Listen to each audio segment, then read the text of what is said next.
அண்ணா பல்கலைக்கழகத்தில் படிக்கக்கூடிய மாணவி தன்னுடைய சீனியர் மாணவரோடு கடற்கரைக்கு சென்றதாகவும் கடற்கரையில் அமர்ந்து பேசி கொண்டிருந்த பொழுது ஞானசேகரன் என்ற நபர் ஒரு திராவிட முன்னேற்றக் கழகத்தில் மாணவர் அணியில் சைதை பகுதி மாவட்ட அமைப்பாளராக இருப்பதாக சொல்லப்படுகிறது. அவர் மிரட்டி அந்த பெண்ணிடம் பாலியல் துன்புறுத்தல், இது எல்லாமே போக்சோவில் வரும். உங்களுக்கு பாலியல் ரீதியாக வரக்கூடிய போக்சோ சட்டத்தின் கீழ் வருகிறதா. அந்த பெண் எந்த காரணத்தினால் எங்கு பேசியிருந்தால் அதை நம்ம பெரிதுபடுத்தக்கூடாது. அந்த நிகழ்வில் இந்த ஞானசேகரனுக்கு என்ன வேலை? இவர் தலையிட வேண்டிய அவசியம் என்ன? அந்த ஆணோ பெண்ணை பேசிக்கிட்டு இருக்கும்போது இவர் போய் இடையில் புகுந்து அவர்களோடு பிரச்சனை செய்து அந்த பெண்ணை பாலியல் ரீதியாக துன்புறுத்துவது. அந்த ஞானசேகரன் அந்த மாணவியோட பாலியல் ரீதியாக இருக்கும்போது அவருக்கு ஒரு கால் வந்ததாகவும், அந்த காலில் சார் ஓகே சார் அப்படின்னு சொல்லிட்டு அவர் வச்சுட்டு இன்னைக்கு நைட்டு நீ சார் கூட போகணும் அப்படின்ற மாதிரி அந்த பொண்ணை மிரட்டியிருக்காங்க. ஞானசேகரன் யாரிடம் பேசினார் என்கிறத காவல்துறை விசாரிச்சாவே தெரிஞ்சிடும். அந்த தொடர்பு இல்லை யாருடைய தூண்டுதலின் பேரில் அவர் செஞ்சாரா, இது மாதிரியான தகவல்களாக வர வேண்டியிருக்கு. குறிப்பாக அந்த எவ்வளவு பெரிய இடத்தில் இருந்தாலும், எந்த அந்தஸ்தில் இருந்தாலும் அந்த குறிப்பிட்ட நபர் மீது நடவடிக்கை எடுக்க வேண்டும். அப்படி பார்த்தா உங்களுக்கு அண்ணா திராவிட முன்னேற்றக் கழகத்தின் பொள்ளாச்சி பெரிய பெண்களுக்கு எதிரான பெரிய பாலியல், அதுவும் முக்கியமான அமைச்சர்களுடைய மகன்கள்லாம் இருந்ததாக சொன்னாங்க. அதன் மீதெல்லாம் தொடர்ச்சியாக நடவடிக்கை எடுக்கப்படலை. நான் இந்த இடத்துல அரசியல் ரீதியாகவோ கட்சி ரீதியாகவோ அது அணுகக்கூடாது என்பதுதான் நம்முடைய கோரிக்கை.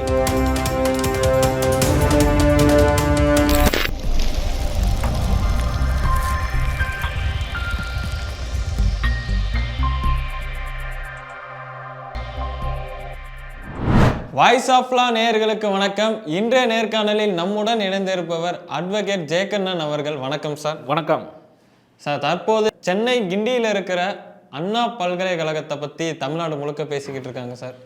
அங்கே என்னதான் சார் நடக்குது? இப்போ அந்த பெண்ணுக்கு என்ன நடந்தது? அண்ணா பல்கலைக்கழகத்தில் படிக்கக்கூடிய மாணவி தன்னுடைய சீனியர் மாணவரோடு கடற்கரைக்கு சென்றதாகவும் கடற்கரையில் அமர்ந்து பேசி கொண்டிருந்த பொழுது ஞானசேகரன் என்ற நபர் ஒரு திராவிட முன்னேற்றக் கழகத்தில் மாணவர் அணியில் சைதை பகுதி மாவட்ட அமைப்பாளராக இருப்பதாக சொல்லப்படுகிறது. அவர் மிரட்டி அந்த பெண்ணிடம் பாலியல் துன்புறுத்தல் நடைபெற்றதாக வழக்கு பதிவு செய்யப்பட்டிருக்கிறது.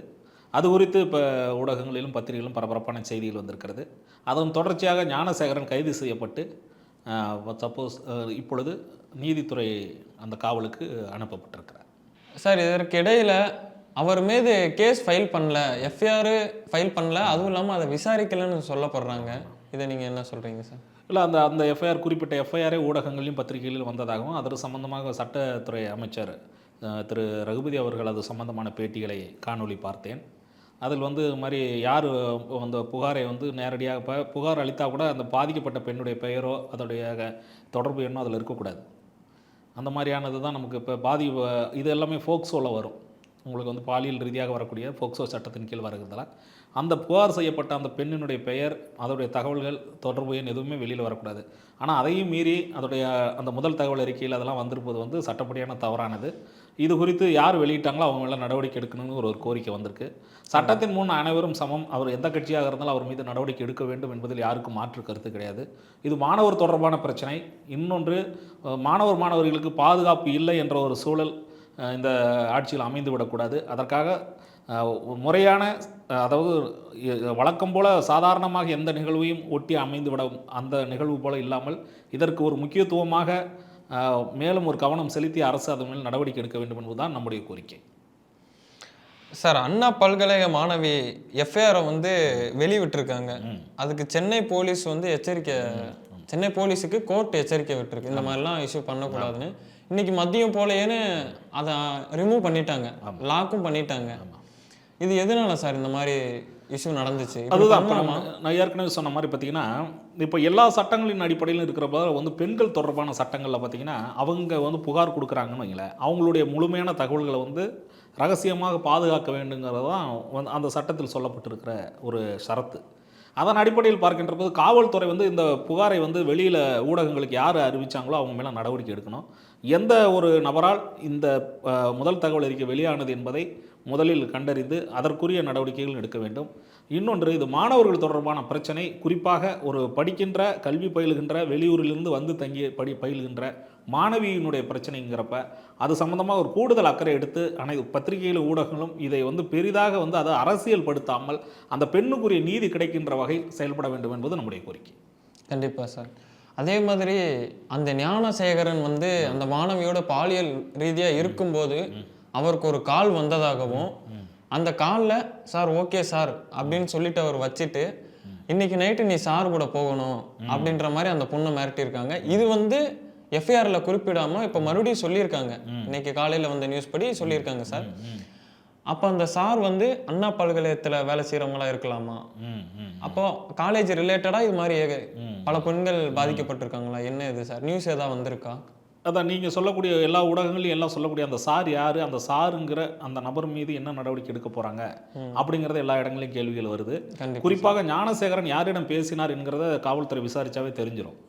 அந்த தொடர்பு இல்லை யாருடைய தூண்டுதலின் பேரில் அவர் செஞ்சாரா, இது மாதிரியான தகவல்களாக வர வேண்டியிருக்கு. குறிப்பாக அந்த எவ்வளவு பெரிய இடத்தில் இருந்தாலும், எந்த அந்தஸ்தில் இருந்தாலும் அந்த குறிப்பிட்ட நபர் மீது நடவடிக்கை எடுக்க வேண்டும் என்பதில் மாற்று கருத்து இல்லை. நடவடிக்கை எடுக்க வேண்டும் சார். அதே மாதிரி இப்போ அண்ணாமலையாக இருக்கட்டும், தமிழரசி சவுந்தரராஜன் 2 பேருமே நேற்றுலேருந்து போராட்டம் பண்ணுறாங்க. இன்னைக்கு வந்து மதியம் 1 மணி அளவில் தமிழரசி சவுந்தரமணி வந்து கைது செய்யப்பட்டிருக்காங்க. அதே மாதிரி அண்ணாமலை அவர்கள் வந்து நீங்கள் எஃப்ஐஆர் எப்படி வெளியே விடலாம், என்ன இப்போ இருக்கிற அரசியல் என்ன அரசியல் அப்படின்ட்டு பல கண்டனங்கள் தெரிவித்து ஆர்ப்பாட்டம் பண்ணிக்கிட்டு இருக்காரு. இதை நீங்கள் எப்படி பார்க்குறீங்க சார்? இல்லை, பொதுவாக நான் என்ன வெளிப்பார்வைக்கு பார்த்தீங்கன்னா, இப்போ நீங்களும் நானும் ஒரு கொதித்து எழுந்து ஒரு இப்போ மாணவிக்கு நம்முடைய சகோதரி, நம்முடைய சக மாணவி, எப்படி வேணால் நம்ம குடும்பத்து பெண், எப்படி வேணால் நம்ம அதுக்கு வந்து அதற்கான ஒரு முக்கியத்துவம் கொடுக்குறோம். இன்னொன்று, இது போன்று யாருக்குமே நம்ம குடும்பத்து பெண்களுக்கு நடந்தாலும் அந்த இது கூட வேறு வித்தியாசம் எல்லாமே ஒன்று தான். இதற்கான எதிர்ப்பினை எல்லோரும் காட்டுறோம். அதே நேரத்தில் வந்து பார்த்திங்கன்னா, இப்போ அண்ணாமலை வந்து இது சம்மந்தமாக பேசுகிறதையோ, தமிழிசை சவுந்தரராஜன் பேசுகிறதையோ நம்ம தவறுன்னு சொல்லிட முடியாது. அவங்க வந்து ஒரு சமூகத்தில் ஒரு அரசியல் கட்சியினுடைய பொறுப்பில் இருப்பதால் பேசுகிறார். ஆனாலும் கூட பாரதிய ஜனதா கட்சி வந்து அரசியல் ரீதியாக இதை அணுகக்கூடாது என்பது நம்முடைய கோரிக்கை. ஏனென்றால் இது அந்த பெண்ணினுடைய வாழ்க்கை, அந்த பெண்ணினுடைய எதிர்காலம். நாளைக்கு அந்த பெண்ணுடைய அடுத்த கட்டமாக பார்த்தீங்கன்னா அதனுடைய திருமணம் முதலான ஏகப்பட்ட வந்து வாழ்க்கையோட தொடர்ச்சியாக அதோடைய அணுகுமுறைகள் மாறிவிடக்கூடும். அதனால் வந்து நான் என்ன சொல்கிறேன், திரு அண்ணாமலையாக இருந்தாலும் திருமதி தமிழிசை சவுந்தரராஜன் யாராக இருந்தாலும் இந்த இடத்தில் அரசியல் ரீதியாக அணுகாமல் இதை ஒரு சமூக பிரச்சனையாக அணுக வேண்டும் என்பது தான் நம்முடைய கோரிக்கை. தமிழ்நாட்டில் எது எடுத்தாலும் அரசியல் செய்யக்கூடிய அந்த சூழலை இந்த பிரச்சனையில் தயவு செய்து வேண்டாம் என்பது தான் நம்மை போன்ற இந்த சமூகத்தின் மீது அக்கறை கொண்ட அனைவருடைய கோரிக்கையாக இருக்கிறது. கண்டிப்பாக சார்.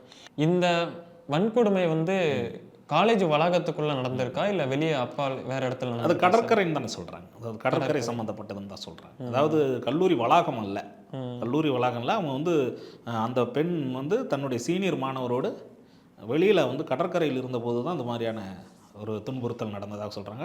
இன்னொன்று, நம்முடைய வாய்ஸ் ஆஃப் லா நம்முடைய சேனலில் அதிகமாக நம்ம வந்து பாலியல் ரீதியான நடக்கக்கூடிய நடவடிக்கைகளை அதை தடுக்க வேண்டிய நடவடிக்கைகள் தொடர்ச்சியாக நீங்கள் வெளியிட்டிருக்கீங்க. அதுவுமே இப்போ மாணவ மாணவிகள் மக்கத்தில் ஒரு பெரிய விழிப்புணர்வு ஏற்படுத்தியிருக்கிறது. இது போன்ற சூழலில் இந்த பெண்ணுக்கு நடந்ததை வந்து கடுமையாக நம்ம வந்து இதற்கான எதிர்ப்புணர்வை பதிவு செய்வதோடு தொடர்ச்சியாக பெண்களுக்கு எதிராக வன்கொடுமைகள் பாலியல் தொந்தரவுகள் செய்யக்கூடிய நபர்கள் மீது மிக கடுமையாக சட்ட நடவடிக்கை எடுக்க வேண்டும் தான் நம்முடைய கோரிக்கை. கண்டிப்பாக சார். அதே மாதிரி சென்னை அண்ணா பல்கலைக்கழக மாணவி வந்து பாலியல் பலாத்காரம் செஞ்சதை அதிமுக தொண்டர்களும் இன்னைக்கு இறங்கி போராடிட்டு இருக்காங்க. அவங்களே பெரும்பாலானவங்கள கைது செஞ்சுக்கிட்டு தான் இருக்காங்க. பல கட்சியினர் வந்து திமுகவை எதிர்த்து பண்ணிட்டு இருக்காங்க. இது திமுக ஆட்சியை குறை சொல்றதா இல்லை காலேஜ் வளாகத்தை குறை சொல்றதா சார்? நம்ம இல்லை, இதை பொறுத்தவரை நான் அணுகக்கூடிய செய்தி என்பது இது அரசின் மீதோ ஆட்சியின் மீதோ ஒரு குறிப்பிட்ட கட்சி ஆளுங்கட்சியாக இருக்கின்றது அதை எதிர்ப்பதற்கான காரணமாக நான் கருதவில்லை. அதாவது அரசியல் ரீதியாக இப்போ ஆனால் எதிர்கட்சிகள் அரசியல் செய்யத்தான் முடியும். என்னென்னா அது யாராக இருந்தாலும், யார் ஆட்சிக்கு வந்தாலும் பார்த்திங்கன்னா இது போன்ற சம்பவங்கள் நடக்கும்போது எதிர்கட்சிகள் அதை எடுத்துக்கொண்டு அரசியல் செய்வார்கள். நான் சொல்லக்கூடிய செய்தி என்னென்னா, இது வந்து முழுமையாக அண்ணா திராவிட முன்னேற்றக் கழகமோ மற்ற கட்சிகளோ செய்யக்கூடிய அளவிற்கு இது ஒரு சம்பவத்தை வந்து நான் அந்த குறிப்பிட்ட நபர் வந்து ஒரு கட்சியை சார்ந்திருக்கிறார் என்பதாலே அந்த கட்சியினுடைய ஆதரவோடு செய்யப்பட்டதாக நினைக்கக்கூடாது. அப்படி பார்த்தா உங்களுக்கு அண்ணா திராவிட முன்னேற்றக் கழகத்தின் வந்து இப்போ பொள்ளாச்சி பெரிய பெண்களுக்கு எதிரான பெரிய பாலியல் அதுவும் முக்கியமான அமைச்சர்களுடைய மகன்கள்லாம் இருந்ததாக சொன்னாங்க. அதன் மீதெல்லாம் தொடர்ச்சியாக நடவடிக்கை எடுக்கப்படலை. நான் இந்த இடத்துல அரசியல் ரீதியாகவோ கட்சி ரீதியாகவோ அது அணுகக்கூடாது என்பதுதான் நம்முடைய கோரிக்கை. இந்த இடத்துல குறிப்பிட்டு அந்த நபர் எந்த கட்சியில் இருந்தாலும் நடவடிக்கை எடுக்க வேண்டும் என்று நாம் சொல்லுகின்ற போது அரசியல் ரீதியாக இவர்கள் மேலும் சிக்கல்களை கொண்டு வரக்கூடாது. நான் என்ன சொல்கிறேன்னா, இந்த பெண்ணுக்கு உங்களுக்கு ஆதரவாக போராடணுங்கிற எண்ணங்கள் இருந்துச்சுன்னா நீங்கள் அரசியல் கட்சி சாராமல் சமூக ரீதியாக போராடுற மாதிரி, அதாவது நான் என்ன சொல்கிறேன், இந்த சமூகத்தில் இது போன்ற பெண்களுக்கு நடக்கக்கூடாதுன்னு போராடினா நியாயமானது. ஆனால் திராவிட முன்னேற்ற கழக ஆட்சியில் நடக்கிறது என்று நீங்கள் சொல்லி கட்சிக்கும் ஆட்சிக்கும் எதிராக போராடுகின்ற போது அந்த பெண்ணுக்கு நடந்த அந்த துன்புறுத்தல்கள் இது போன்ற பிரச்சனைகள் வன்கொடுமைகள்லாம் பார்த்தீங்கன்னா அப்போ வந்து நீங்கள் இதை அரசியல் படுத்துகிற மாதிரி தான் இருக்குது. அதுதான் நம்முடைய இதை வந்து பெரும்பாலான அரசியல் கட்சிகள் தொடர்ச்சியாக செய்வதை வந்து தவிர்க்க வேண்டும். ஒரு பிரச்சனை நடந்துருச்சுன்னா அந்த பிரச்சனை நடந்துருச்சு, அதற்குரிய தீர்வு என்ன, இது போன்று இந்த சமூகத்தில் நடக்கக்கூடாதுங்கிற மாதிரி இருக்கணுமே ஒழிய உடனடியாக ஆளுங்கட்சி மீது குற்றம் சாட்டுவதோ, அது எந்த கட்சியாக இருந்தாலும். இன்றைக்கு திராவிட முன்னேற்ற கழகம் ஆட்சியில் இருக்கிறது கூட பார்த்தீங்கன்னா அண்ணா திராவிட முன்னேற்ற கழகத்தில் அதே மாதிரி தான் செய்வாங்க. நான் ஒட்டுமொத்தமாக அந்த மாதிரி செய்யக்கூடாது. ஏன்னா ஒரு சமூக ரீதியான பிரச்சனை இது. ஒரு பாலியல் தொந்தரவு நடந்தது போது பார்த்தீங்கன்னா ஒரு குறிப்பிட்ட பெண், அந்த பெண் அது அவரோட பிடிச்ச தன்னுடைய நண்பரோடு போயிட்டு ஒரு கடற்கரையில் இருக்கிறது வந்து சுதந்திர நாட்டில் சகஜமானது.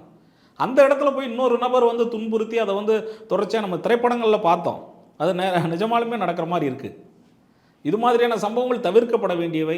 இன்னொன்று, இந்த சமூகம் வந்து எந்த அளவுக்கு பார்த்திங்கன்னா பெண்களை வந்து இன்னும் சொல்லப்போனால் வெளி உலகத்திற்கு வந்து கல்வியை பயிலுகின்ற பெண்களுக்கு வந்து மிகப்பெரிய வந்து ஒரு அது என்ன சொல்கிறோன்னா ஒரு சவாலை ஏற்படுத்தக்கூடிய சம்பவமாக இருக்கிறது. சார், பாலியல் பலாத்கார வழக்கில் கைதான ஞானசேகரனுக்கு வந்து இப்போ மாவு கட்டு போட்டிருக்காங்க. ரீசன் வந்து வலிக்கு விழுந்ததா சொல்லப்பட்டிருக்காங்க. சிகிச்சை பின் இப்போ சிறைக்கு அனுப்பப்பட்டிருக்கு. இந்த மாவு கட்டு எதனால சார்? இது போலீஸோட விசாரணையாக இருந்தால் அப்போ இதுக்கு முன்னாடியே எஃப்ஐஆர் அவங்க ஃபைல் பண்ணிட்டாங்களே, அப்போ ஏன் இந்த மாதிரி ஏதாவது ஆக்ஷன் எடுத்துருக்கலாம்? இல்லை, பொதுவாகவே இல்லை கண் துடைப்பு அல்ல, பொதுவாகவே என்னென்னா சமீப காலங்களில் ஒரு முக்கியமான வழக்கில் கைது செய்யப்படக்கூடிய நபர்களை வந்து உடனடியாக வந்து அவங்க காவல் நிலையத்தில் உள்ள கழிவறையில் விழுந்துட்டாங்க, வலிக்கு விழுந்துட்டாங்க, இல்லைன்னா நாங்கள் தேடும்போது விழுந்துட்டாங்க.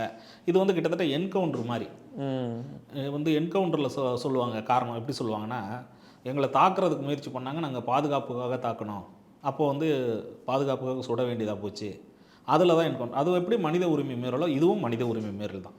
ஞானசேகரன் தவறு செய்திருந்தார் என்றால் இன்னும் சொல்லப்போனால் அவர் மீது விசாரணை அறிக்கை தாக்கல் செய்து நீதிமன்றத்தில் கடுமையான நடவடிக்கை எடுக்க வேண்டும் சொல்கிறதுல ஒரு நியாயம் இருக்குது. இன்னொன்று, இது அரசியல் ரீதியாக இன்றைக்கு சட்டப்படியான நடவடிக்கை எடுக்கின்ற போது இது போன்ற காலை உடைக்கிறது, கையை உடைக்கிறதுங்கிறத வந்து காவல்துறை செய்வது வந்து என்னென்னா இந்த நேரத்தில் வந்து எதிர்த்து பேசக்கூடிய அரசியல் கட்சிகளுக்கும் ஊடகங்களுக்கும் பதில் சொல்வதை போல இருக்கிறது.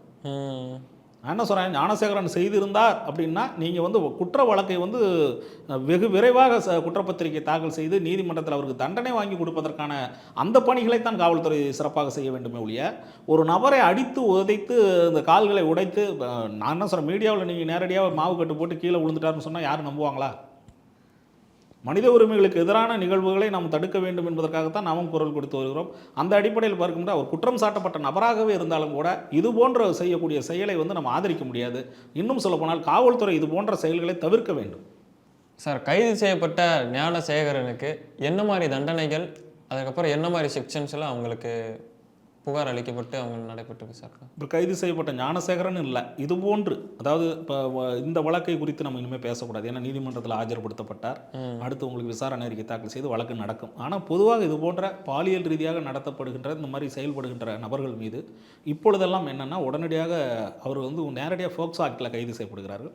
ஃபோக்சோ சிறப்பு நீதிமன்றத்தில் தான் அவங்க முதல்ல ரிமாண்டே பண்ணப்படுறாங்க. அந்த அடிப்படையில் அடுத்த கட்ட நடவடிக்கை என்னென்னா பாலியல் ரீதியாக இந்த பெண்கள்கிட்டயோ குழந்தைகள்கிட்ட நடக்கக்கூடிய நபர்கள் மீது இன்னும் சொல்லப்போனால் பிணை வந்து உடனடியாக கிடைக்காது. இது மாதிரி பிணை உடனடியாக கிடைக்காது. அடுத்து இன்னும் சொல்லப்போனால் உடனடியாக உங்களுக்கு குற்றப்பத்திரிகை தாக்கல் செய்வது, உடனே விசாரணைகள் ஆரம்பிக்கப்படும். இன்னொன்று, இது போன்ற ரொம்ப சென்சிட்டிவான்னு சொல்லுவோம் இல்லையா, பரபரப்பான வழக்குகளில் வந்து பார்த்திங்கன்னா நீதிமன்றம் கூடுதல் கவனத்தோடு செய்யும். உயர்நீதிமன்றம் இதை நேரடியாக கண்காணிக்கும். உயர்நீதிமன்றம் நேரடியாக கண்காணிக்கின்ற போது மாவட்ட நீதிமன்றமாக இருக்கிற ஃபோக்சோ நீதிமன்றத்தினுடைய ஒவ்வொரு செயல்பாடும் கண்காணிக்கப்படும். சமூக ரீதியாகவும் இன்றைக்கு வந்து பார்த்திங்கன்னா ஊடகங்கள் பத்திரிகைகள் இருக்கின்ற செய்திகளால் பெண்களுக்கு ஒரு சிறிய பிரச்சனை வந்துட்டால் கூட அது உடனடியாக வந்து மிக சீரியஸாக அதை இன்னும் தீவிரமாக பார்க்கப்படுகிறது. அந்த அடிப்படையில் பார்க்கின்ற போது இது போன்ற குற்றங்கள், இது போன்ற தவறுகள் தடுக்கப்பட வேண்டும் என்றால் பொதுவாகவே ஏற்கனவே உள்ள அந்த சட்ட நடவடிக்கையில் துரிதமாக எப்படி நடைபெறுகிறதோ அதே போன்று இன்னும் தீவிரமாக, அதாவது வழக்குகளை தொடர்புள்ள அந்த பாதிக்கப்பட்ட பெண்களுக்கு உடனடியாக நீதி கிடைக்க வேண்டும். கண்டிப்பாக சார், அதுதான் சார். அதே மாதிரி இந்த மாதிரி பல பெண்கள் பாதிக்கப்பட்டிருக்கலாம். ஒரு பெண்ணோட பாதுகாப்பை உறுதி செய்கிறது அந்தந்த சட்டத்தோட அந்தந்த அரசோட கடமை. தமிழ்நாட்டில் குறிப்பாக சொல்லணும்னா தமிழ்நாட்டில் வந்து பெண்கள் பாதுகாப்பு என்றது கொஞ்சம் கொஞ்சமாக குறையுது இப்போ இருக்கிற சுச்சுவேஷனில். இந்த மாதிரி பெண்களோட அவங்களோட தனிமையில் அவங்க இருந்திருக்காங்க. அவங்களோட முன்னாள் மாணவர் கூட இருக்கலாம், அவங்க சீனியர் கூட இருந்திருக்காங்க. இது வந்து இது எப்படி சார் பார்க்குறது? இது தப்பு தானே? இந்த மாதிரி பெண்கள் இருக்கிறது தப்பா? அப்படி முழுமையாக நம்ம சொல்லிட முடியாது. அதாவது என்னென்னா, உங்களுக்கு வயது வந்து 18 வயதிற்கு மேற்பட்ட ஆணோ பெண்ணோ தங்களுக்கு பிடித்தவரோடு வந்து தனிமையில் இருப்பதையோ உங்களுக்கு வந்து ஒரு அந்த இடத்துல வந்து உங்களுக்கு சமூக ரீதியாக ஏதேனும் தவறான வந்து நிகழ்வுகளில் ஈடுபட்டால் தவறு. அதை விட்டுட்டு பார்த்தீங்கன்னா அவங்க வந்து ஒரு காதலர்களாகவோ ஒரு நண்பர்களாகவோ எங்கேயாவது பேசிக்கிட்டு இருக்கிறதையும் நம்ம தவறுன்னு சொல்லிட முடியாது. இன்னொன்று, அவங்க 2 பேரும் அந்த இடத்துல பேசிக்கிட்டு இருக்கிறதுனால யாருக்கு என்ன பிரச்சனை? அந்த விழிப்புணர்வு அந்த பொண்ணுக்கு இருக்கும் இல்லையா? ஒரு படித்த பெண், படிக்கின்ற வந்து உங்களுக்கு 18 வயதிற்கு மேற்பட்ட பெண்ணுக்கு தெரியும். இன்னொன்று, இது போன்ற நிகழ்வுகளை வந்து பார்த்திங்கன்னா அந்த வந்து குறைவு சொல்லுகின்ற பட்சத்தில் பெண்கள் வந்து இப்படி இந்த மாதிரியான வெளியில் நண்பர்களோடு போகக்கூடாது, நம்ம வந்து பழமைக்கு தள்ளப்படுகிற ஒரு செய்தியாக போயிடும். நான் என்ன சொல்கிறேன், அவங்க வகுப்புகள் குறித்து பேசியிருக்கலாம். நான் என்ன சொல்கிறேன்னா, அவங்க காதலர்களாக தான் இருக்கணும், நம்ம ஏன் சமூக ரீதியாக அணுக முடியும்? நண்பர்களாக இருக்கலாம், இல்லை வேறு ஏதாவது அவங்க வந்து ஒரு வேறு நிகழ்ச்சிக்கு போயிட்டு வந்து கூட உட்காந்து பேசியிருக்கலாம். நம்ம ஒட்டுமொத்தமாக அப்படி சொல்லிட முடியுமா? இன்றைக்கு இருக்கக்கூடிய சூழல் ஆண் பெண் நட்புங்கிறது வந்து பெரிய அளவில் நம்ம வந்து அதை மேம்படுத்தப்பட்டதாக பார்க்குறோம். பெண்களுக்கு வந்து நம்ம எச்சரிக்கையாக இருக்கணும். அதே நேரத்தில் வந்து பழகக்கூடிய நண்பர்களோட இப்போ எங்கேயும் போய் இருக்கக்கூடாது, நீங்கள் போகக்கூடாதுன்னு சொல்கிறது வந்து மிகப்பெரிய கட்டுப்படுத்தக்கூடிய செயலாக இருக்கு இல்லையா? ஆண் பெண் யார் இருவராக இருந்தாலும் அவங்களுக்கு பாதுகாப்பு உறுதி செய்யப்படுகிறது. ஆணுக்கு மட்டும் இப்போ வந்து பாதுகாப்பு இருக்கிறதா? திடீர்னு ஒரு நபரால் தாக்கப்படுகின்றான், எங்கேன்னு போனால் ஒரு விபத்து நடக்கிறது. அதுபோல் தான் பெண்களுக்கு நான் என்ன சொல்கிறேன், அதுக்காக பெண்கள் வந்து வீட்டிலேயே உட்காந்துட முடியாது. இன்றைக்கு இருக்கிற சமூக சூழலில் ஒரு பெண் கல்வி பயிலுவதும் பணியாற்றுவதும் வேலைக்கு போகிறதும் எல்லாம் இரவில் கூட பற்றி நைட் ஷிஃப்ட்டில் பணியாற்றிட்டு வராங்களே, நம்ம அதெல்லாம் பாதுகாப்பு கொடுக்கணும் இல்லையா? அந்த அடிப்படையில் பார்க்கின்ற போது இது போன்ற செய்திகளை தவிர்க்க வேண்டும். குறிப்பாக அந்த பெண் எந்த காரணத்தினால் எங்கே பேசியிருந்தால் அதை வந்து நம்ம பெரிதுபடுத்தக்கூடாது. அந்த நிகழ்வில் இந்த ஞானசேகரனுக்கு என்ன வேலை? இவர் தலையிட வேண்டிய அவசியம் என்ன? அந்த ஆணோ பெண்ணை பேசிக்கிட்டு இருக்கும்போது இவர் போய் இடையில் புகுந்து வந்து அவர்களோடு பிரச்சனை செய்து அந்த பெண்ணை பாலியல் ரீதியாக துன்புறுத்துவது தவறானது இல்லையா? இது மிக மிக தவறானது. இது வந்து ஊடகங்களிலும் பத்திரிகைகளிலும் இந்த செய்திகளை போடும்போது மிக கவனமாக பதிவு செய்ய வேண்டும். இனி வருகின்ற சமூகத்திற்கு நான் ஒரு சமூகத்தில் தவறு நடந்துறதை வந்து நம்ம வந்து நியாயப்படுத்தி விட முடியாது. அதே நேரத்தில் இது போன்ற தவறுகள் மீண்டும் நடந்துடக்கூடாது. இன்னொரு ஞானசேகரன் இந்த மாதிரியான பெண்கள்கிட்ட தவறாக நடந்துடக்கூடாது. அதற்கு முக்கியத்துவம் கொடுத்து இந்த வழக்குகளை கவனிக்க வேண்டும். பத்திரிகை ஊடகங்கள் செய்தியில் பெண்களுக்கு எதிரான குற்றங்களில் மிக கவனமாக செய்திகளை பதிவு செய்ய வேண்டும் என்பதுதான் நம்முடைய கோரிக்கை. கண்டிப்பாக சார். அதே மாதிரி தற்காப்புக்காக அந்த பெண் வந்து அந்த சமயத்தில் ஞானசேகரனை அடிப்பதோ இல்லாட்டி அவர் அந்த இடத்துல இறந்தாலோ அதுக்கு அந்த பெண் பொறுப்பாகுமா சார்? ஒருவேளை நீங்கள் சொல்கிற மாதிரி அந்த இடத்துல அந்த பெண்ணுன்னு வேணாம், பொதுவாகவே நான் என்ன சொல்கிறேன்னா, இது போன்ற நிகழ்வுகளில் ஒரு குறிப்பிட்ட நபர் வந்து பாலியல் ரீதியாக துன்புறுத்தலோ பலாத்காரத்தில் ஈடுபடுகிறார் என்றால் அந்த பெண் பாதுகாப்புக்காக அவர் மீது வந்து தாக்குதலையோ அல்லது வந்து பார்த்திங்கன்னா உங்களுக்கு தற்காப்பு முயற்சியில் அவரை கொலை செய்வதை கூட நடந்தால் அது நியாயம்தான் சொல்கிறாங்க. சட்டத்தில் அப்படி தான் இடம் இருக்கு. ஏன்னா அந்த பெண்ணுக்கு வந்து தன்னுடைய உயிரையும் மானத்தையும் கற்பையும் பாதுகாத்துக் கொள்வதற்கு அதிகபட்ச நடவடிக்கைகளை தற்காப்புக்கு எடுக்கலாங்கிறது சட்டம் சொல்லுது. அதாவது நீதிமன்றத்தில் அதற்கானதை பரிசீலனை செய்வாங்க. அந்த காரணங்கள் உண்மையாக இருந்தால் அந்த பெண் மீது அந்த பெண் அந்த வழக்கிலிருந்து விடுவிக்கவும் வாய்ப்பு இருக்கிறது. ஏற்கனவே அது போன்ற மதுரையில் சில வழக்குகளில் கூட திரு அஸ்ரா கார்க் IPS அவர்கள் அந்த கற்பை காப்பாற்றிக் கொள்வதாக கொலை செய்த பெண்ணை அந்த காவல் நிலையத்திலே வழக்கிலிருந்து விடுவித்த தகவல்கள்லாம் உண்டு. அந்த அடிப்படையில் பார்க்கின்ற போது ஒரு பெண்ணுக்கு எதிரான குற்றங்கள் நடக்கும்போது அந்த பெண் தற்காப்புக்காக செய்வதை வந்து சட்டம் அனுமதிக்கிறது. பெண் பாதுகாப்புக்கு சட்ட ரீதியாக நீங்கள் ஏதாவது ஒரு 2 வார்த்தைகள் சொல்லுங்கள் சார். பொதுவாகவே பெண்கள் குறித்த விழிப்புணர்வு சமூகத்தில் அதிகரித்திருக்கிறது. ஆண் பெண் நட்பு என்ற காரணத்தை அடிப்படையில் பெண்களுக்கு எதிரான குற்றங்கள் நடக்கக்கூடாது என்பதைத்தான் நாம் பலமுறை பதிவு செய்திருக்கிறோம். பெண்கள் யாரிடம் பழகும் போதும் ஒரு எச்சரிக்கை உணர்வோடு பழக வேண்டும். இன்றைக்குள்ள ஆண் பெண் நட்பு என்பது பல்வகையிலும் வந்து மேம்படுத்தப்பட்டிருந்தாலும் கூட நண்பர்கள் என்ற போர்வையில் பெண்களுக்கு எதிராக சில வழக்குகள்லாம் பார்க்குறீங்களா, நண்பர்களாலேயே பலாத்காரம் செய்யப்பட்டதெல்லாம் பார்க்குறோம். நண்பர்களே வந்து தவறாக நடந்துக்கிட்டாங்களாம் பார்க்குறோம். அப்போ வந்து அந்த பெண் வந்து தன்னுடைய குடும்பத்தில் எல்லா விதமான யாரோட பழகிறோம், என்ன விஷயமா இருக்கிறோம், அதே மாதிரி வெளி உலகத்தில் பழகும் போது எந்த நபரோடு நம்ம பழகிறோம், இதையெல்லாம் வந்து ஒரு வரையறைக்குள்ள தங்களுக்குன்னு வந்து ஒரு கட்டுப்பாட்டை எப்படி நம்ம வகுத்துக்கிறோமோ ஆண் பெண் யாராக இருந்தாலும் சுதந்திரம் இருக்கிறது. அதே நேரத்தில் தங்கள் பாதுகாப்பு குறித்தும் அவர்கள் தான் கவனிக்க வேண்டும் என்பதைத்தான் நாம் இந்த நிகழ்வின் மூலம் சொல்லிக் கொள்கிறோம். சார், ஞானசேகரிடம் மேலே ஆல்ரெடி 2011 இந்த மாதிரி ஒரு கேஸ் இருக்குது சார். இப்பயும் மறுபடியும் இந்த பாலியல் வன்கொடுமை மேலே கேஸ் வாங்கியிருக்காரு. இன்னும் அவருக்கு தூண்டப்படுற காரணம் எதுவாக சார் இருக்கும்? சட்டம் சரியாக அவருக்கு பாடம் புகட்டவில்லையோ, இல்லை நமது இந்திய சட்டமே சரியில்லையா சார் பெண்களின் பாதுகாப்பில்? அதாவது நீங்கள் சொல்லக்கூடிய ஞானசேகரன் இது போன்ற வழக்கில் கைது செய்யப்பட்டு அந்த வழக்கில் என்ன அடிப்படையில் அவர் தண்டிக்கப்பட்டிருக்கிறாரா, வழக்கு நிலுவையில் இருக்கிறதா, இல்லை அந்த வழக்கு நடந்ததை அவர் வந்து அவன் தனக்கு சாதகமாக கருதி கொண்டு இதை செய்தாரெல்லாம் நம்ம வந்து விரிவாக விசாரித்து தான் சொல்ல முடியும். அதே நேரத்தில் ஒரு வழக்கு பதிவு 2011 நீங்கள் சொல்லக்கூடிய காலகட்டத்தில் பதிவு செய்திருந்தால் இப்பொழுது வந்து கிட்டத்தட்ட 13 ஆண்டுகள் அந்த வழக்கினுடைய நிலைமை, அந்த வழக்கை வந்து இன்னும் வந்து ஒரு முடிவுக்கு வராமல் இருக்கிறது கூட நீங்கள் சொல்கிற மாதிரி நம்ம சட்டத்துடைய நீதிமன்றத்துடைய தாமதமாக தான் கருத முடியும். ஒருவேளை அந்த வழக்கில் வந்து தீவிரமாக வழக்கு நடத்தி அவர் தண்டிக்கப்பட்டிருந்தால் இது போன்ற தவறுகளில் ஈடுபட்டிருக்க மாட்டார். சட்டம் கொடுக்கக்கூடிய தாமதத்தை தனக்கு சாதகமாக பயன்படுத்தக்கூடிய சூழலை இவர் பயன்படுத்தியிருக்காரோன்னு தோணுது. அதே நேரத்தில் இது அடுத்த கட்டமாக நடக்கக்கூடிய குற்றங்கள் என்பதால் தொடர்ச்சியாக ஒரு தொடர் குற்றவாளிங்கிற மாதிரி அடுத்தடுத்த குற்றங்கள் இவர் மேல் குண்டர் தடுப்பு சட்டம் பாய்ச்சுவதற்கு வாய்ப்பு இருக்கிறது. அநேகமாக அடுத்த கட்டமாக காவல்துறை இந்த நபர் மீது தடுப்பு காவல் ஆணை பிறப்பிக்க வேண்டும் என்று நம்முடைய மாநகர காவல் ஆணையரிடம் பரிந்துரைக்கும். அதன் பேரில் பார்த்திங்கன்னா காவல்துறை ஆணையர் உடனடியாக இவர் மீது குண்டர் தடுப்பு சட்டம் பாய்ச்சுவதற்கும் வாய்ப்பு இருக்கிறது. சட்டப்படியான நடவடிக்கைகள் நம் குற்றவியல் வழக்கறிஞர் என்பதால் இது போன்ற நடைமுறைகள் தொடர்ச்சியாக செய்யப்படுவது. இது போன்ற நபர்களுக்கு தொடர் குற்றவாளிக்கு செய்யக்கூடிய நடைமுறை என்பது குண்டர் தடுப்பு சட்டம் பாய்ச்சுவது. அதன் அடிப்படையில் தான், ஏன்னா அவர் அடுத்த வழக்கிலிருந்து பிணையில் வந்துவிடக்கூடாது என்பதற்காக பொதுவாகவே தொடர் குற்றவாளிகள் இது போன்ற பாலியல் குற்றவாளிகள் ஒரு வழக்கு இருந்தால் கூட தடுப்பு காவல் ஆணை பிறப்பிக்கப்படும். இந்த வழக்கிலும் அது போன்ற நடைமுறை வாய்ப்பு இருக்கிறது. கண்டிப்பாக சார். நன்றி சார். நன்றி, வணக்கம்.